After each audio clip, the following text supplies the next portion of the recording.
Hello friends, आज इस video में हम बात करेंगे अपने कॉम्प्रिहेंशन को कैसे स्ट्रॉन्ग करा जाए। जैसे कि ये भी है, टाइटल भी है इसका कि कॉम्प्रिहेंशन को कैसे स्ट्रॉन्ग करते हैं।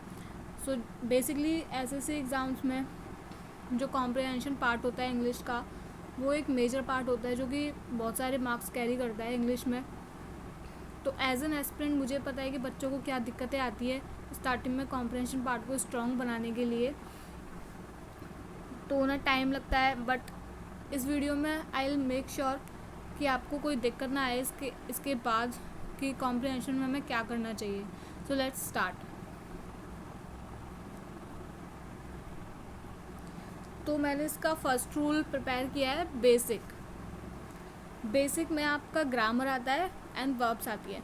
तो बेसिक का मतलब ये है कि इसको आपको कॉम्प्रिहेंशन आने के लिए बेसिक तो आना ही चाहिए। बेसिक में आता है ग्रामर सबसे पहले। तो ग्रामर में भी बेसिक चीज़ होती है वो टेंस होती है। बेसिक चीज़ होती है वो टेंस होती है। अब टेंस में कौन कौन से, जैसे कि आपको प्रेजेंट टेंस है, एक सेकेंड, उसमें आपको पता होना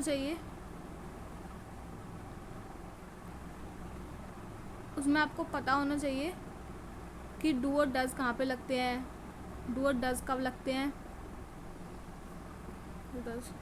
एंड वर्ब की फर्स्ट फॉर्म कहाँ पे लगती है, इज एम आर कैसे आती है, ये आपको पता होना ही चाहिए। प्रेजेंट एंड पास्ट में जैसे कि डिड, वॉज, वर, ये सब कहाँ लगते हैं, सेकंड फॉर्म कब आती है। फ्यूचर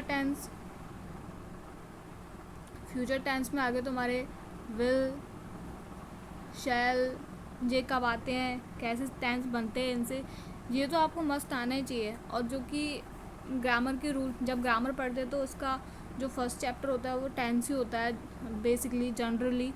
तो हम उससे सीख सकते हैं ये सारे प्रेजेंट, पास्ट, फ्यूचर वाले।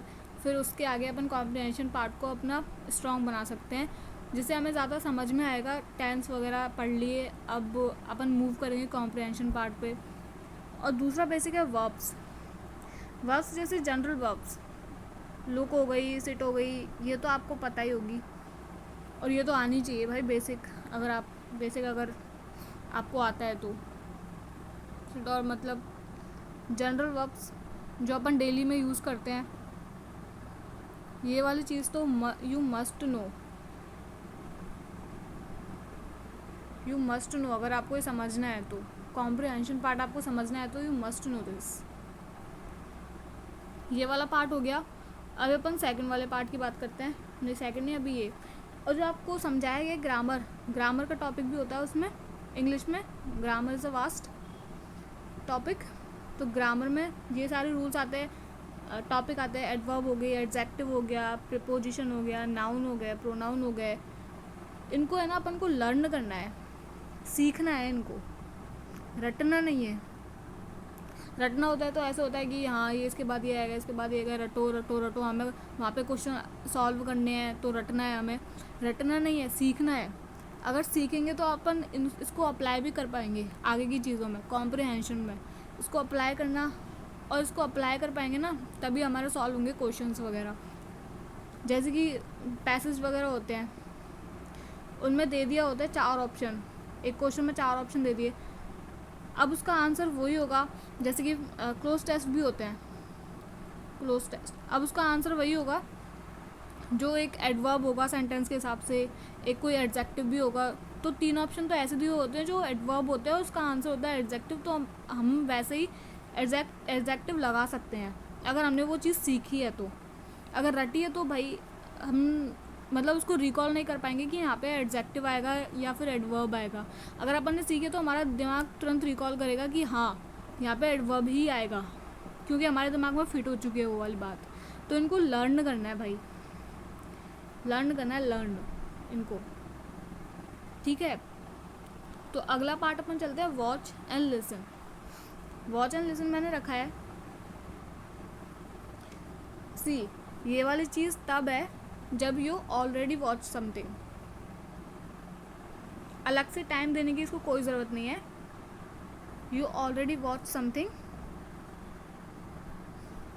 सी अगर आप कुछ देसी चीज़ देख रहे हो, देसी जैसे कि जिसमें कोई इंग्लिश नहीं है, जैसे कोई विलेज का कोई ड्रामा हो गया, इसमें अपन एक्सपेक्ट नहीं कर सकते कि कोई इंग्लिश वाली चीज़ आएगी, कोई इंग्लिश वाला कोई वर्ड भी आएगा या फिर कोई फ्रेज़ आएगा, तो अपन एक्सेप्ट नहीं कर एक्सपेक्ट नहीं कर सकते कि इसमें ये वाली चीज़ें आएंगी और हमारे को कुछ सीखने को मिलेगा. देखो 1-1.5 साल की बात है, 1-2 साल की बात है, हमें कॉम्प्रोमाइज़ करना पड़ेगा. अगर हमने पहले ऐसा कुछ नहीं पढ़ा है, इंग्लिश का कुछ भी नहीं पढ़ा है और एकदम से इतनी सारी चीज़ें आ रही हैं इंग्लिश में पढ़ने को, उन्हें सॉल्व करने के लिए, तो हमें थोड़े ज़्यादा एफर्ट्स डालने पड़ेंगे.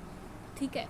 तो अगर आप ऑलरेडी वॉच करते हो कुछ भी, जैसे खाली टाइम में अपने एंटरटेनमेंट के लिए, तो आप कुछ ऐसी चीज़ें देख सकते हो जिससे तुम्हारे को कुछ फ़ायदा मिले, 1-2 वर्ड्स मिले. और वर्ड्स को आप जब सुनते हो ना अलग से, तो आपको उसे रटने की ज़रूरत नहीं पड़ती. जैसे कि आपने कोई अलग सा वर्ड सुना और आपको पता नहीं है इसका मीनिंग क्या होता है, तो बट उस कॉन्टेक्स्ट में आप उसका मीनिंग निकाल लेते हो. और यही चीज़ होती है पैसेज सॉल्व करने की. पैसेज में जैसे कोई आगे कोई सिनोनिम वगैरह आएगा कि इसका सिनोनिम ढूंढो पैसेज में से, तो हमको नहीं पता इसका मीनिंग ढूंढो पैसेज में से. पैसेज में से कोई वर्ड उठा लिया और उसका मीनिंग हमें निकालना है, तो हमें नहीं पता उसका मीनिंग, बट उस कॉन्टेक्स्ट में हम उसका मीनिंग दे सकते हैं. उस पैसेज में पूरा कॉन्टेक्स्ट देख के हम उसका मीनिंग दे सकते हैं. ठीक है. तो इसके बेसिस पे आई कैन टेल यू कि ये बहुत ज़्यादा हेल्पफुल होती है चीज़ें. अगर इसके लिए अलग से, अगेन आई एम रिपीटिंग, कि इसके लिए अलग से कोई टाइम अपना खर्च करने की कोई ज़रूरत नहीं है. Even if only if you're already watching something, then you can switch to these things. ऐसे जैसे कि कोई उसमें आपको लग रहा है कि इसमें कोई इंग्लिश चीज़ें आएंगी, एंड प्लीज़ कोई हॉलीवुड मूवी देखने की कोई ज़रूरत नहीं है, हॉलीवुड पे स्विच करने की कोई ज़रूरत नहीं है अचानक से. क्योंकि हॉलीवुड मूवीज़ होती हैं, एक तो उनकी एक्सेंट ही अलग होती है जो हमें बिल्कुल समझ नहीं आती. एक इंग्लिश तो हमें बिल्कुल समझ नहीं आ रही, ऊपर से एक्सेंट भी अलग है, तो हमारा दिमाग ही ख़राब हो गया कि यार हमें कुछ समझ नहीं आया, हमने 3 घंटे वेस्ट ही करे हैं. तो इस पे तो जाने की बिल्कुल ही ज़रूरत नहीं है. और ना ही आपको कोई गाने वाने सुनने की ज़रूरत है. गाने मतलब आपको इंटरेस्ट है तो सुनो, वरना वैसे भी कोई सुनने की ज़रूरत नहीं है. ना आपको न्यूज़पेपर पढ़ने की ज़रूरत है. इसके लिए न्यूज़पेपर भी नहीं पढ़ने की ज़रूरत है. क्योंकि देखो क्या होता है, एक सेकंड ये ब्रश कर दूँ मैं. देखो जनरली क्या होता है, द हिंदू वगैरह जैसे कि कोई बोलते हैं आर्टिकल्स पढ़ो, द हिंदू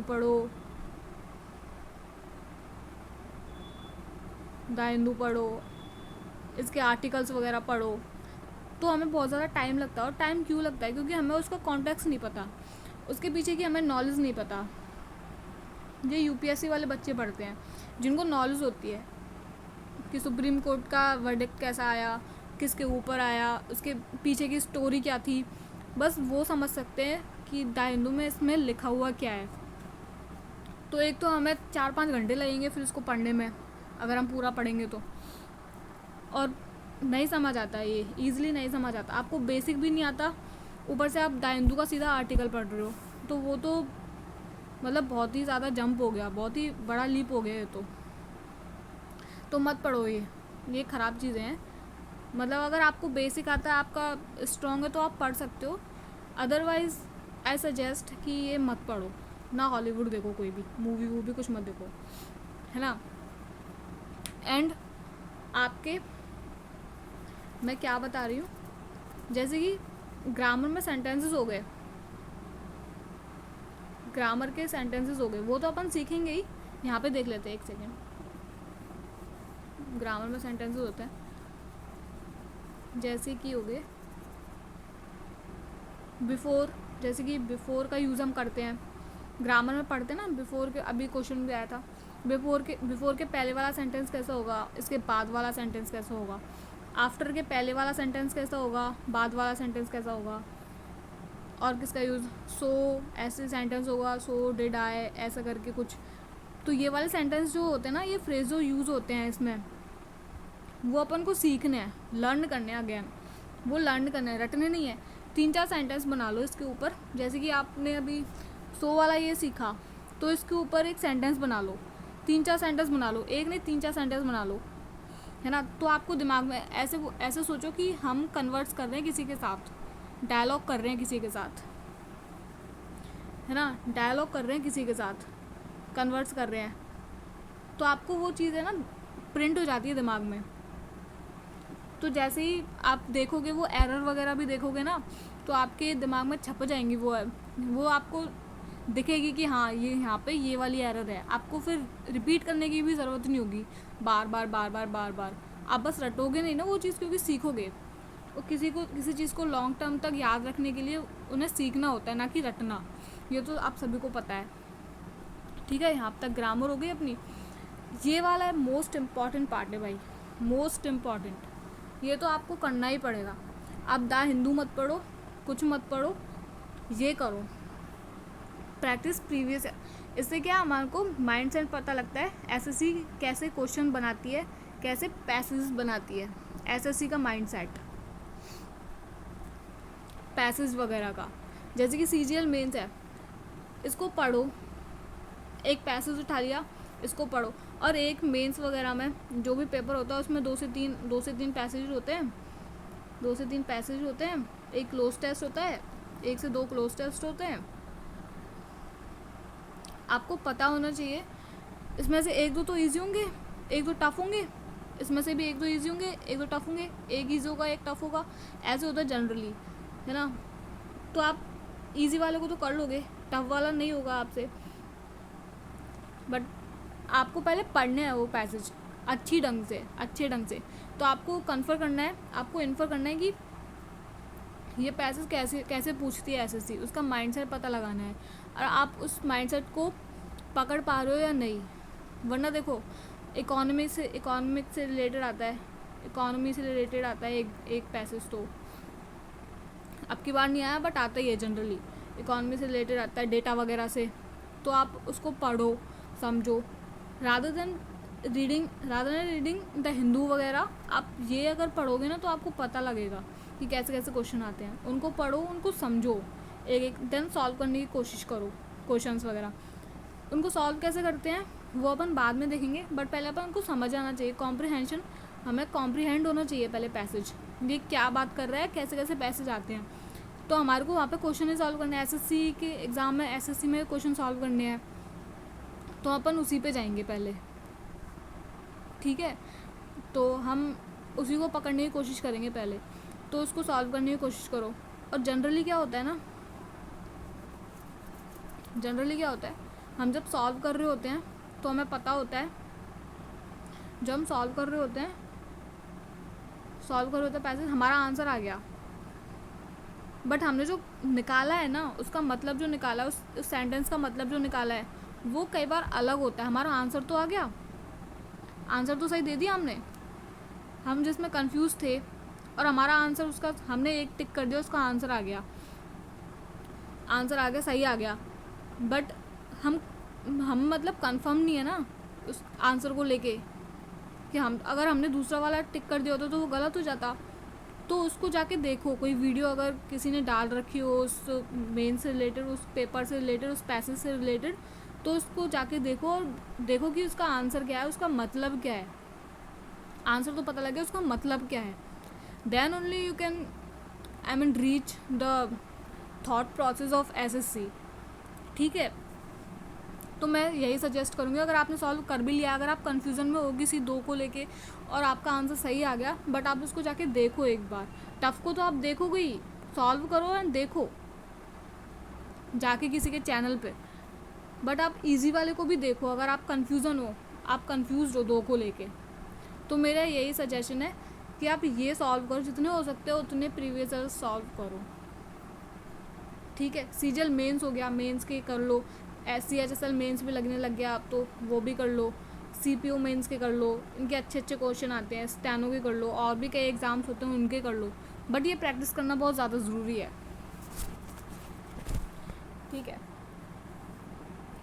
एंड मैं यही कहूँगी कि अगर मेरे से हुआ तो मैं भी पैसे सॉल्व करवाऊँगी आपको बाद में, बट उसके लिए तो मेरे यही थे 3 मेन जो मैंने फेस किए थे।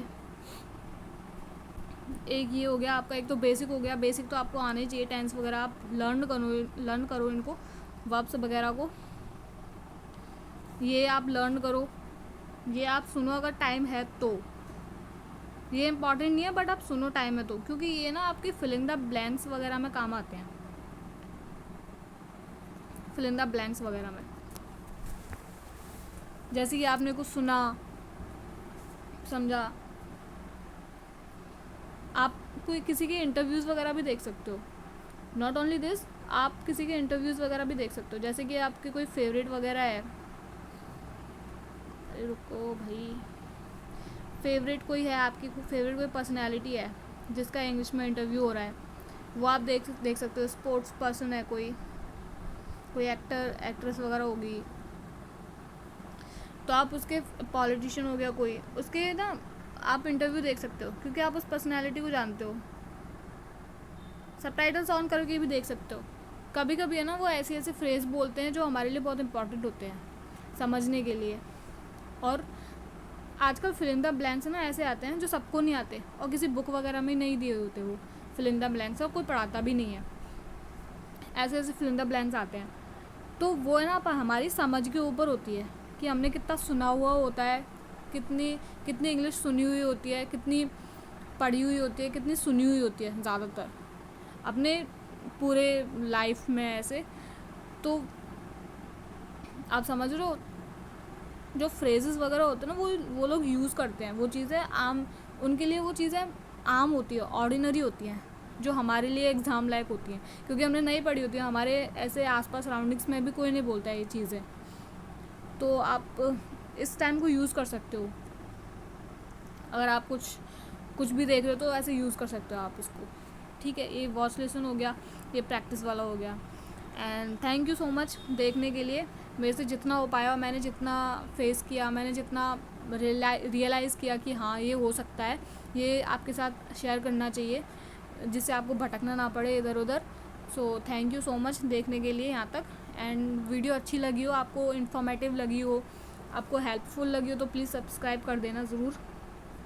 आगे ऐसी वीडियो मैं लाती रहूँगी जो कि हेल्पफुल रहे आपके लिए, आपको भटकना ना पड़े, आपको एफर्ट्स ज़्यादा सर्च करने में ना लगाने पड़े। तो सब्सक्राइब कर लेना, लाइक कर देना, कमेंट कर देना आपको वीडियो कैसी लगी, आपको इफ़ेक्टिव लगी या नहीं, तो please do comments. Thank you so much.